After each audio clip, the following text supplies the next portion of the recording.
नमस्कार। तो आज हमने पिछली वीडियो में देखा होगा कि आपने चैप्टर 1 का फूड एंड वुमेन हेल्थ के बारे में पढ़ा था। तो पार्ट फर्स्ट था, आज सेकंड पार्ट है अपना। तो अपना हो गया था, न्यूट्रिशन भी हो गया था, वुमेन हेल्थ पढ़ेंगे। हम किसके बारे में जानेंगे आज? Women health. देखो, तो वुमेन हेल्थ क्या है कि मानव स्वास्थ्य। तो इसकी जो सबसे पहली प्रॉपर्टी है, properties of drinking water and harmful effect of the polluted water, कि जो पीने योग्य जो पानी होता है उसकी जो प्रॉपर्टीज दे रखी है, एंड हार्मफुल इफेक्ट उससे होने वाले इफेक्ट, दुष्प्रभाव दे रखे। दूषित पानी, पोल्यूटेड वाटर, दूषित पानी। We human are exploiting the available limited water source in such a manner that in the near future we will have water crisis. कि we human जो मानव है are exploiting the available limited, हम क्या कर रहे हैं कि इतने कम समय में, इतने कम उपलब्ध में जो हमारे पास क्या है, जल की क्या है, कमी है। Sources in such a manner, वो जो स्रोतों है, जो सोर्स मतलब स्रोत, ये manner that in the near future, आने वाले समय के लिए हम क्या कर रहे हैं, जल का दोहन कर रहे हैं। Most of the usable water comes for rivers, lakes and underground sources. जो हम क्या, जो पानी जो हमारे सामने जो जल संकट आ रहा है, तो हमें क्या होगा कि तो हम ज़्यादातर जो पानी यूज करते हैं, फ्रॉम कहाँ से आता है, रिवर से आता है, लेक से आता है, झीलों से आता है, एंड अंडरग्राउंड सोर्स जो हमें कुएँ हैं, वहाँ से हमें भूमिगत स्रोतों से क्या होता है, पानी का प्राप्त होता है। While using the water we are also polluting it. While में जब क्या कि हम जल का उपयोग कर रहे हैं, उसको क्या कर देते हैं, हम साथ साथ उसको पोल्यूटेड कर देते हैं, उसको ख़राब कर देते हैं पानी। In this way we are hurting our life donor with double-edged sword. इस तरह से हम क्या कर रहे हैं कि हमारे जो जीवन दाता पर हम क्या कर रहे हैं, दो प्रकार से life donor with the double edge, उसको डबल वार करते हैं उस पर।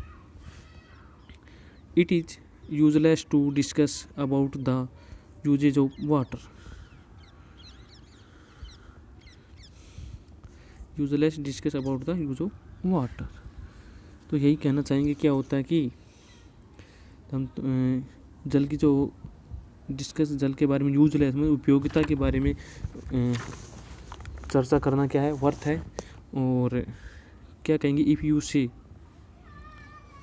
वाटर इज लाइफ, और हम यही कहेंगे कि जल है तो जीवन है। That it would not be an एक्सीजेशन।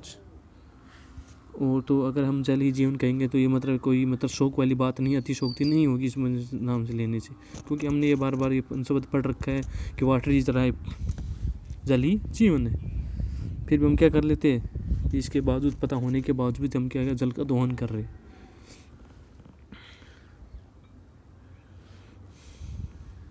Water is used for drinking, prepare food, bathing, washing utensils and clothes, agriculture and industries. तो हम वाटर का यूज़ कहाँ कहाँ पर करते हैं, हम पानी पीने के करते हैं, जैसे भोजन बनाते हैं, नहाते हैं, बाथिंग करते हैं, एंड क्लोथ में कपड़े भी धोते हैं, और हम एग्रीकल्चर में यूज़ कर लेते हैं इसको, कृषि में उपयोग करते हैं, और इंडस्ट्री में, कंपनियों में हम इसको उपयोग करते हैं। वाटर का हर जगह उपयोग होता है। Water is the only product found naturally on earth which exists in all three states of the matter, solid, liquid and gaseous vapors. कि बोला कि जो वाटर होता है वो क्या होता है कि एक मात्र ऐसी चीज़ है जो मतलब तीनों स्टेट में होती है। इसकी जो पानी है, जो वाटर है, वो क्या है, तीनों अवस्थाओं में होता है। जैसे सॉलिड है, सॉलिड कैसा होता है, गैस है, कैसा है, गैस होता है, सॉलिड होता है, ठोस होता है। आइस जैसे बर्फ़ होगी तो वो ठोस होगी। लिक्विड वाटर, अब लिक्विड है वो तरल पदार्थ है, और वह कैसा है, जैसे पानी है, वाटर है। एंड गैस, अब वो क्या होता है, जब हम पानी को उबालते तो वो क्या हो जाता है, वेपोर्स बन जाता है। तो तीनों अवस्था स्टेट होती है वाटर की। The water which we get contains many types of the particles and microorganisms some of these are useful while the other are harmful for us. कि जो मत क्या होता है कि जो जल हमें प्राप्त होता है, कहाँ से प्राप्त होता है, कि उसमें क्या पाए जाते हैं, उसमें कई प्रकार के मैनी टाइप्स ऑफ पार्टिकल्स, छोटे छोटे क्या होते हैं कण, सूक्ष्म जीव, दोनों प्रकार के कण व माइक्रोजम सूक्ष्म पाए जाते हैं। Some of these are useful while the other are harmful. कुछ तो क्या होते हैं हमारे लिए यूजफुल होते हैं, मनी फ़ायदा पहुँचाते हैं, एंड हार्मफुल भी होते हैं, और कुछ क्या होते हैं हानिकारक होते हैं।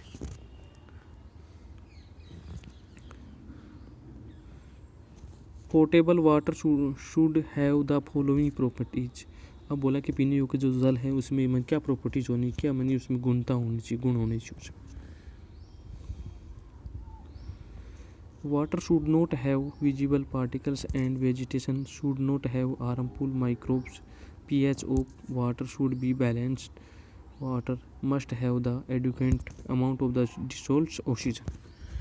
कि जो वाटर है जो हमारे क्या होता है कि नोट है हमारे में दिखाई नहीं देता है, उसमें जो कण, जो छोटे छोटे जो कण होते हैं, पार्टिकल्स होते हैं, वो क्या होते हैं विजिबल होते हैं, दिखाई नहीं देते हो। And vegetation should not have harmful microbes, और जो हानि पहुँचाते हैं वो सूक्ष्म जीव नहीं हो। तो जब and pH of the water, जो pH है मान है वाटर का, वो क्या हो बैलेंस हो, संतुलित हो। Water must have adequate amount the dissolved oxygen, और जो वाटर है पानी है उसका जो अमाउंट मात्रा में, पर्याप्त मात्रा में क्या हो उसमें डिसॉल्व्ड ऑक्सीजन घुली हुई। Water helps our body to carry out different responsibilities. कि जो वाटर है वो क्या करता है हमारे शरीर में कई प्रकार से उसकी रेस्पॉन्सिबिलिटीज जिम्मेदारियाँ निभाता है।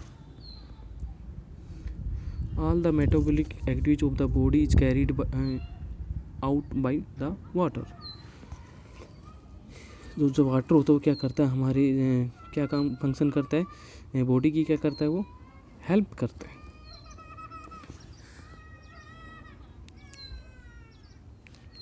Therefore a doctor also suggest us to drink minimum 8 glass of water per day. कि मैं ये आपने देखा होगा, तो इसलिए क्या बोलता है जो डॉक्टर भी आपको बताता है कि हमें यही बोलता है कि एक दिन में कम से कम आपको कितना पानी पीना चाहिए, 8 गिलास पानी पीना चाहिए, 8 गिलास कम से कम आपको पानी पीना चाहिए। You must drink more water if you do not more physical work. कि अधिक आप क्या बोले कि अगर आपको फिजिकल वर्क करोगे, कभी जैसे आप ज़्यादा काम कर लेते हो प्यास लगती है, तो बोला कि अगर फिजिकल काम करोगे तो आपको ज़्यादा पानी पीने की आवश्यकता पड़ेगी। Metabolism of body works in a proper way in the adequate amount of water in drunk. सही मात्रा में पानी पीने से क्या हो जाता है, शरीर का जो मात्रा उपाच्य है वो क्या होता है सही तरीके से काम करता है। Toxic elements comes out of the body by drinking 8 to 10 गिलास of water per day and the body remains disease free. ये बोला कि अगर हम रोज़ाना क्या करें 8 से 10 गिलास पर दिन ले तो बॉडी भी क्या होती है, तुम्हारी जो पानी पीने से शरीर में होने वाली जो डिसीज़ है वो भी क्या हो जाती है, फ्री हो जाती, कम हो जाती है। Adequate amount of the water in the body makes the body healthy and energetic at the body does not the feel tired. और बोला कि जो हमारे के जो शरीर में जो पर्याप्त मात्रा में जो पानी पीने से शरीर में क्या होती है एनर्जी को होती है, चुस्ती होती है, और क्या बनी रहती है एनर्जेटिक हेल्थी, मतलब दोनों प्रकार से क्या होते हैं वो स्वास्थ्य भी रहता है और ऊर्जावान भी रहता है। और body does not feel tired, और वो क्या नहीं कर थकान महसूस नहीं कर पाती।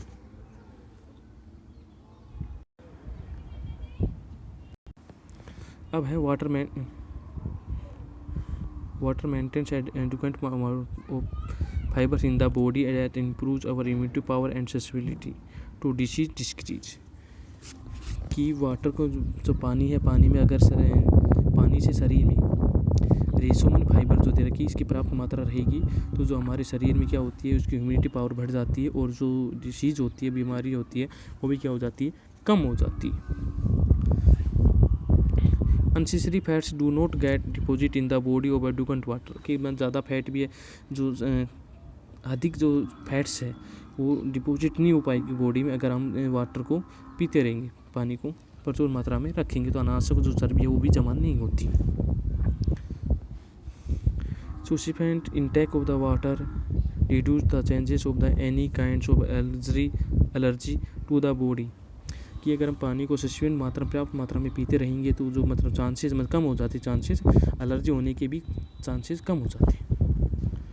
इन addition to the infection to lungs asthma and destine disease also do not occur. कि हम अगर पर्याप्त मात्रा में पानी पीते रहेंगे तो क्या होता है कि जो मतलब साथ ही जो लंग्स है, फेफड़ों में क्या होता है, जो संक्रमण होता है वो नहीं हो पाएगा, अस्थमा है और आदि की बीमारियां भी, डिसीज भी जो हो जाती है वो कम हो जाती है।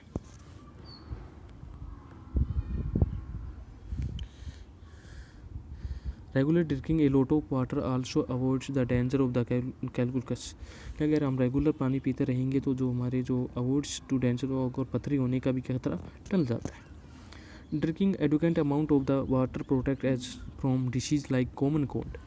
और कि जैसे कि ड्रिंकिंग अगर हम पानी को पर्याप्त मात्रा में पीते रहेंगे अमाउंट में तो वाटर जो क्या होता है, जो डिसीज वाटर से जो पानी होने से पानी से अगर पानी पीते रहेंगे तो क्या होगा, जो डिसीज होती है लाइक जैसे कि कॉमन कोल्ड होता है, जैसे जो सर्दी जुकाम जो होता है वो भी जल्दी से नहीं हो पाता है।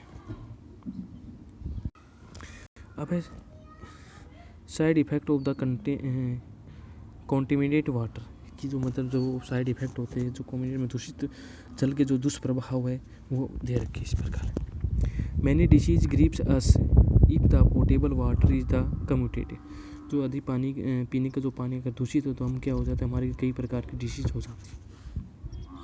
This disease are caused by the presence of the pathogenic microorganism in the water. तो ये बीमारियाँ होती है जो पानी में रहने वाले जो छोटे छोटे जो माइक्रोजूम है वो क्या करते हैं, water which inter in the body the vitamin, जब हम पानी पीते हैं उसके द्वारा उसके साथ साथ ये चले जाते हैं। द मेन पैथोजेंस और virus bacteria protozoa and worms. क्यों जो क्या क्या मेन क्या इनमें जिनमें जैसे क्या होता है कि विषाणु है, जीवाणु है, प्रोटोजोआ है, कर्मी आदि प्रमुख हैं। दीज पैथोजेंस काजेज क्लोरा रनिस्ट्री likes disease and can easily affect anyone. कि जिनकी वजह से क्या होता है कि जैसे में हैजा होता है, हैजा पेचिस है, जैसी बीमारी आसानी से किसी को भी क्या बनाती है, वो इफेक्ट हो किसी का शिकार बना देती है। Contaminated water can cause many communicable disease. जो गंदा पानी होते हैं उनसे कई प्रकार से हमारी जो क्या है कम्युनिकेबल डिसीज हो जाए, संक्रामक बीमारियाँ फैलती हैं। It may also cause dangerous diseases like hepatitis, flu, typhoid, jaundice, etc. कि बोला कि इनसे अगर हम क्या कहते हैं कि गंदे पानी से क्या हो जाते हैं कि संक्रामक बीमारी हो जाती है, और अगर हम गंदे पानी से वायरल संक्रमण भी हो सकता है। तो इसमें जो डिसीज है वो क्या है, हेपेटाइटिस है, फ्लू है, कोलेरा है, टाइफाइड है और पीलिया जैसी खतरनाक बीमारियाँ हमें क्या हो सकता है, शिकार हो जाते हैं, हम पैदा हो जाती है। Dracunculiasis was once a serious problem in Rajasthan. कि बोला कि जो एक इसका नाम है बालानारू रोग भी बोलते हैं इसको। जो ड्रेक नुक्लियस वाज एक बार क्या हो गई थी राजस्थान में, बहुत ही भयंकर गंभीर समस्या हो गई थी इसमें। ये worm dracunculus medinensis is the causing agent. कि इसका जो रोगजनक है वो ड्रेक नुक्लियस मेडिसिन नामक कृमि है। The female always lays in the eggs inside water of the ostrich human body। कि जो मतलब इसकी जो मादा है, जो फीमेल है, वो क्या करती है, ऑलवेज हमेशा कहाँ अंडे देती है, पानी में अंदर जो अपने जो अंडे देती है वो मनुष्य के शरीर के जो बाहर जो जल होती है जल में देती है। This disease spread to other people in the contaminated in water use to protein. और अगर पानी में अंडे देती है तो क्या हो जाता है, ऐसे जो जल है वो क्या हो जाते हैं, तो दूसरे द्वारा जो पिया जाता है तो वो क्या हो जाता है, उसके भी जो भी उसका शिकार हो जाता है, दूसरों को भी वो फैल जाता है पानी पीने से। No patient of dracunculiasis has been found after there the year 2000 because of the effort made by the Nauru evaluation program। अब बोला कि जो नारू उन्होंने जो हम कार्यक्रम बनाया, एक प्रोग्राम बनाया, उसके प्रयास से क्या हुआ कि सन 2000 से ये 85 का कोई भी पेशेंट नहीं मिला है।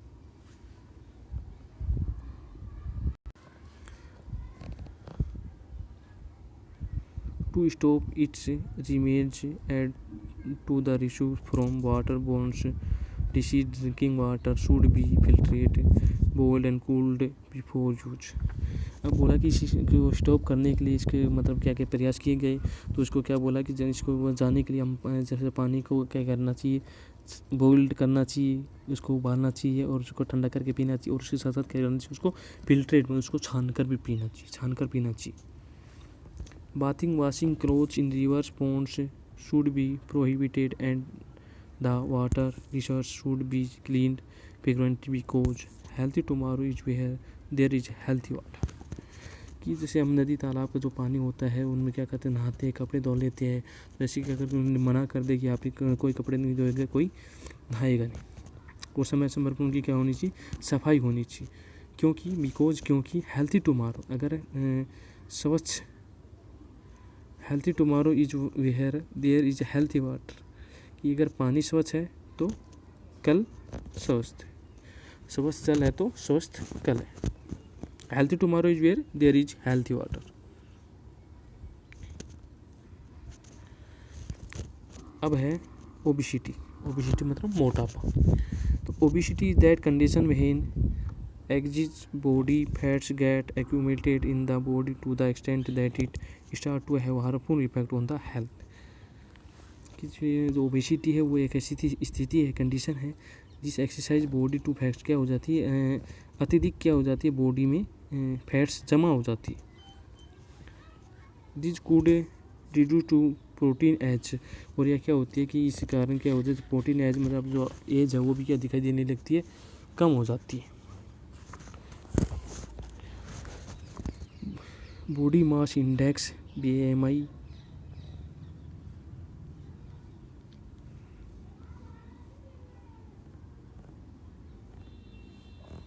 The ratio of human weight and height. अब बोला कि जो BMI है, बॉडी मास इंडेक्स है, वो क्या होता है कि किसके आधार पर हम नापते हैं BMI को, कि जो मानना हो कि ह्यूमन की क्या है, उसका वेट है और उसकी हाइट क्या होना चाहिए, रेशियो होना चाहिए, ह्यूमन का वेट एंड हाइट का रेशियो होना चाहिए, उसका BMI के आधार पर उसको नापते हैं, body mass index. When the BMI is between 25 to 30 kg प्रति metre square it is pre-obesity stage, and when the BMI is over 30 kg per meter square then it is obesity। अब बोला कि जब हो जाए 25 kg to 30 kg के बीच में वो तो क्या हो जाता है, ये से पूरा स्थिति, और जब ये 30 kg से ऊपर होता है वो मोटापा हो जाता है। अगर 30 से नीचे होएगा तो क्या हो जाता है, मोटापा कम होता है, वो मतलब उसके BMI के अंडर में रहता है, और उसके बॉडी मास जो इंडेक्स क्या होता है, अगर 30 से ज़्यादा हो जाता है तो ओबिसिटी बन जाता है, मतलब वो मोटापा हो जाता है पूरा, जैसे आपको चित्र में दिखाई दे रहा है। Obesity is associated with many diseases such as heart disease, disabilities, multiple sleep apnea, many types of cancer and most diseases।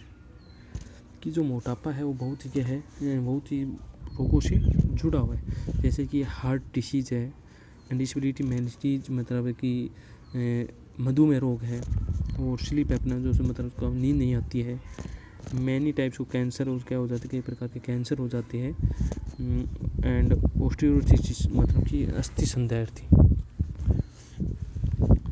There are many reasons for the obesity. The important ones are obesity and weight gain due to the imbalance between intake of energy and eating use। हालांकि कई reason हो सकते हैं, तो इसमें से प्रमुख क्या है, obesity and weight gain is due, कि जो मोटापा और शरीर का वजन बढ़ना, और बिटवीन टेक ऑफ एनर्जी, और मतलब ऊर्जा का क्या होना, सेवन ज़्यादा होना, and imbalance between it energy and it use, और क्या होना उसके बाद जो संतुलन बैलेंस हो जाना, असंतुलन के कारण होता है। eating high fatty food, junk food and synthetic food, less exercise, hypothyroidism, sedentary lifestyle without proper physical work, fats start to the accumulate in the body. अब बोला कि वो अगर ज़्यादा खाता है और वो फैटी फूड खाता है, जंक फूड खाता है एंड सिंथेटिक फूड, वो कृत्रिम भोजन करता है और वो लैस ऐसे कम एक्सरसाइज करता है, हाइपोथायराइडिज्म और वो स्थिर जीवापन मतलब कोई काम नहीं करता है, वो शारीरिक क्रिया है वो कि सही ढंग से अगर नहीं हो पाती है तो क्या हो जाती है, हमारे बॉडी में फैट्स है वो डिपॉजिट होने लगती है, वो जमा होने लगती है। ये था अपना ओबेसिटी। अब अपना है बीपी, ब्लड प्रेशर, मानी रक्तचाप, हिंदी में बोलते हैं रक्तचाप। Blood pressure extend on the walls of the blood vessels of blood flowing in it is called blood pressure. कि बोला कि किसी अगर हमारी जो रक्त वाहिनियाँ है उस पर क्या कहता है कि उस पर प्रेशर डलता है, किसका, ब्लड द्वारा, जो उसकी वाल्स है वो क्या हो जाते हैं, अगर उसकी वाल्स पे अगर हम उसको प्रेशर डालते हैं तो उसको क्या बोलते हैं, रक्तचाप कहते हैं, ब्लड प्रेशर कहते हैं। आर्टरीज मतलब जो धमनियाँ हैं, are those blood vessels which carries blood from the heart to the all tissues and organ in the body. अब जो धमनियाँ वो क्या करती है, वे वेसल्स है जो कैरी ले जाती है हार्ट से ब्लड को बॉडी के जो पूरे मतलब ऑर्गन है, जो पार्ट्स है वहाँ तक उसको ले जाती है। कौन, आर्टरीज। आगे दे रखा है कि blood pressure of a person is expression in systolic और डायस्टोलिक लाइक जैसे 120/80। कि जो ब्लड प्रेशर है, जो रक्तचाप है, उसका जो किसी भी व्यक्ति का जो ब्लड बीपी है वो सिस्टोलिक और डायस्टोलिक बीपी के द्वारा के रूप में अभिव्यक्त करते हैं। कि बोल भाई सिस्टोलिक जो मतलब 120 है तो ये तो क्या होगा, सिस्टोलिक 120 जो नंबर दर्शा रहा कि इसको तो हम बोलते हैं सिस्टोलिक, और जो 80 है अपोन में इसको बोलते हैं डायस्टोलिक। क्या बोलते हैं, डायस्टोलिक। तो वह systolic is the above number that shows pressure of arteries when the heart contract and the pumps blood into the arteries.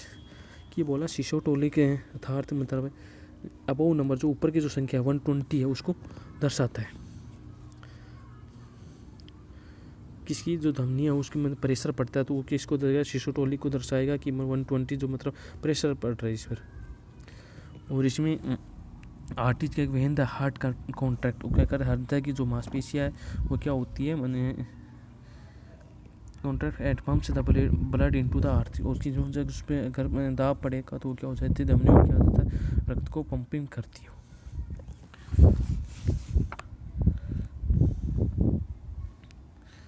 Diastolic is the number below that shows the pressure of arteries when the heart relaxes at its muscles become loose।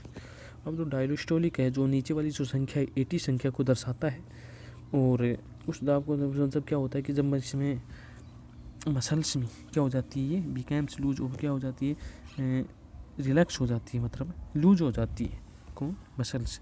और उसमें क्या होगा, systolic में क्या हो जाता है कि जो मसल्स है वो क्या हो जाती है, उस पर प्रेशर ज़्यादा पड़ता है। व्हेन द हार्ट रिलैक्स, क्या होता है, हार्ट रिलैक्स हो जाता है और इट मसल्स बिकम्स लूज, और क्या हो जाती है, जो मांसपेशियाँ वो लूज हो जाती है। The systolic blood pressure of the normal person is between 90 to 120 mm mercury level and diastolic blood pressure is between 60 to 80 mm। अब बोला कि एक सामान्य जो व्यक्ति होता है उसका जो हमारा सिस्टोलिक ब्लड प्रेशर है वो क्या होता है, 90 से लेकर 120 तक मिलीमीटर के बीच में होता है, और डायस्टोलिक जो बीपी है वो कितना होता है, ब्लड प्रेशर 60 to 80 होता है, मिलीमीटर के बीच में होता है। The equipment used for measuring blood pressure is called sphygmomanometer. अब बोला कि अगर हम बीपी को अगर नापने का जो मेज़र है वो क्या है, स्पाइगोनोमीटर है, तो इसको क्या बोलते हैं, इसको ब्लड प्रेशर इज कॉल्ड स्पाइगोनोमीटर, तो इसको क्या बोलते हैं, स्पाइगोनोमीटर कहते हैं। इसको नापने का काम आता है, ये बीपी नापने का नाम होता है। इसको किसी मेज़र करते हैं हम, sphygmomanometer manometers, sphygmomanometers. Stephen Hales is 1733 measured the blood pressure of the horses for the first time, and Kaplan had defined blood pressure in 1983। अब बोला कि जैसे स्टीफन जो हेल्स था, वैज्ञानिक था, उन्होंने 1733 में पहली बार फर्स्ट टाइम क्या किया, घोड़ों पर ब्लड बीपी को मेजर किया। कापलन ने क्या किया था, कापलन ने डिफाइन किया ब्लड प्रेशर की जो परिभाषा दी किसने, 1983 में। तो ये जो आपको चित्र दिखाई दे रहा है, स्पाई गैनो मैनोमीटर को जैसे अपन की बीपी नापते डॉक्टर के जो पास होता ना। अब है low blood pressure. Low blood pressure माने बोलते हैं लो ब्लड प्रेशर, एक तो हाई होता है, एक लो होता है, हिंदी बोलते हैं निम्न रक्तचाप। तो it is when the blood pressure in your arteries and veins is अब नॉर्मली लो। कि जो है जो प्रेशर जो कम क्या होता है कि वह दाब जिसमें क्या होता है आर्टरीज में और जो वसल से नसों में तो रक्त का प्रभाव क्या हो जाता है, कम होने लगता है। कम होने या इसके जो सिम्टम्स है, जो लक्षण दिखाई देते हैं। When the blood pressure is extremely low than the oxygen and the nourishing food do not reach the important organs like heart, brain and kidney. Thus these organs stops working properly and can damage the organ permanently। कि कहा है कि जो blood pressure है okay, जैसे मतलब क्या होता है कि उसका प्रवाह कम हो जाता है तो रक्त का जो प्रवाह काफ़ी कम हो जाता है। तो हमारे क्या होता है कि जो अपना ब्रेन है, हार्ट है और लंग्स है, जैसे महत्वपूर्ण इनमें क्या होता है कि ऑक्सीजन और जो मतलब जो रक्त वो नहीं पहुंच पाता है, और ये क्या करता है, this oxygen stops working proper, और ये सही तरीके से काम भी नहीं करते, काम नहीं कर पाते, एंड कैन डैमेज तो ऑर्गन परमानेंट, और क्या हो जाती है स्थायी रूप से डैमेज हो जाती है किसमें, लो बीपी में। अब है अपने पास हाई ब्लड प्रेशर। तो high blood pressure, high BP, it is due to the excessive pressure in arteries. इसमें क्या होता है कि जो आर्टरीज में जो ब्लड प्रेशर वो कहता होता है ज़्यादा पड़ता है, अधिक दाब होता है। तो इसके कारण क्या होता है, it is caused by the anxiety, anger, jealousy, confusion, eating more food than needed. कि इसके कारण क्या होता है कि अगर में गुस्सा हो जाता आदमी, उसको क्रोध आता है, और जीलियस ईर्ष्या आती है, कन्फ्यूजन वो भ्रम पैदा मतलब बहम की पैदा हो जाती है, भ्रम पैदा होता है, ईटिंग, और कई बार क्या होता है कि आवश्यकता से क्या खा लेता है, वो अधिक आवश्यकता उसको आवश्यकता उससे भी बहुत ज़्यादा खा लेता है कई बार। इसके कारण भी वो क्या हो जाता है, बीपी, हाई बीपी हो जाता है। Consumption of white sugar, spices, oil, ghee, pickle, sweet meat, tea, cigarette, alcohol, sedentary life and absence of the exercise, timely diagnosis of high blood pressure is important। क्योंकि जैसे कि अब बोला कि जैसे अब अपने पास शुगर है, स्पाइस है, ऑयल, घी, पिकल है, स्वीट है, मिठाइयाँ है, टी है, चाय है, सिगरेट है, अल्कोहल, दारू का उपयोग करता है, शराब का सेवन करता है, सेडेंटरी कोई काम नहीं करता, सेडेंटरी लाइफ मतलब श्रमहीन में कोई काम नहीं करता है, एंड एब्सेंस ऑफ मतलब जो व्यायाम भी नहीं कर पाता। तो व्यायाम से भी हो सकता है ये सारी चीज़ें, अगर ये ज़्यादा यूज़ करते हैं, वो नहीं करता है, काम नहीं करेगा, कोई एक्सरसाइज नहीं करता, तो इस कारण क्या होता है, हाई बीपी हो जाता है। Timely digestion of high food blood pressure in important. अब बोला कि अगर इनको समय पर रहते हुए इनके क्या नहीं कर सकते, अगर इनका बीपी का अगर समय पर हम इसको डाइजेशन नहीं करवाएंगे, इसके उपचार नहीं करवाएंगे, तो वो भी क्या है, टाइम पर रहते हुए इसके समय पर निदान करवाना महत्वपूर्ण है। Such patients should eat food containing potassium like fresh food, packet food. Step should be avoided. Amount of the calcium and magnesium in food suitable be balanced। कि जो ऐसे मरीजों को क्या करना चाहिए, जो मतलब पोटेशियम युक्त भोजन करना चाहिए, फूड लेना चाहिए, और जैसे फ्रूट है वो फ्रेश होनी चाहिए, और जो पैकेट फूड स्टॉप मतलब जो बंद पैकेटें आती हैं उनका सामग्री का वो क्या कर दे, वो अवॉइड उनसे दूर हो जाए, मैं उसको प्रयोग बंद कर दे। Amount of calcium and magnesium in food, और क्या बनाना चाहिए, बैलेंस मात्रा में भोजन में अमाउंट पर्याप्त मात्रा में कैल्शियम और मैग्नीशियम युक्त होना चाहिए।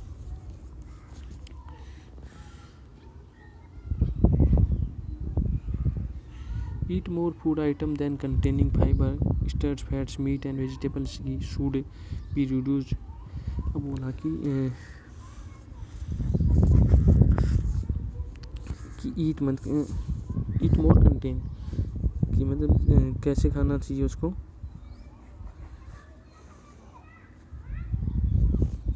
ईट more food item that contain fibre, starch, fats, meat है, वेजिटेबल है, घी है। तो जो मतलब जो मीट में बहुत मीट है या वनस्पति में घी है, तो ऐसे मतलब उसको बहुत ही खाना चाहिए, अच्छे खाना चाहिए, खूब पदार्थ खाने चाहिए, और जो मांस और उनकी मात्रा कम कर देनी चाहिए।